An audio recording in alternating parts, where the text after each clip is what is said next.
એક સુપરવાઇઝરની ધરપકડ થઈ છે, એઝ વેલ એઝ સેવકની પણ ધરપકડ થઈ છે, જે આઉટસોર્સથી અપોઇન્ટ કરેલા હતા અને બંનેને પોલીસે અરેસ્ટ કરી અને ફર્ધર ઇન્વેસ્ટિગેશન એમની કક્ષાએથી ચાલુ છે. આ ફ્યુચરમાં આ બધી વસ્તુમાં બીજા કોઈ ઇસ્યુઝ ન થાય એને ધ્યાનમાં રાખીને સીસીટીવી કેમેરા પણ ઇન્સ્ટોલ કરવામાં આવ્યા છે. રાજકોટ જિલ્લામાં ટોટલ 18 ઓફિસીસ છે, તે પૈકી 13 મોટી કચેરી એવી છે કે જ્યાં જૂનું રેકર્ડ્સ ને આ તે બધું હોય છે.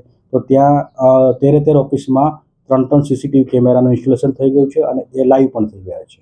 એક સીસીટીવી કેમેરા સબ રજિસ્ટ્રાર કચેરીમાં ઇન્સ્ટોલ કરવામાં આવ્યો છે અને બાકીના જે વેઇટિંગ એરિયામાં છે એના સિવાયનો એક કેમેરો રેકર્ડ રૂમમાં પણ ઇન્સ્ટોલ કરવામાં આવ્યો છે. એ પર્ટિક્યુલર કચેરીના અધિકારીની પરમિશન લઈને જ રેકર્ડને લેવા માટે જવાનું થશે. સીસીટીવી કેમેરા જે ઇન્સ્ટોલ કર્યા છે એની કેપેસિટી 65 ડેઝની છે.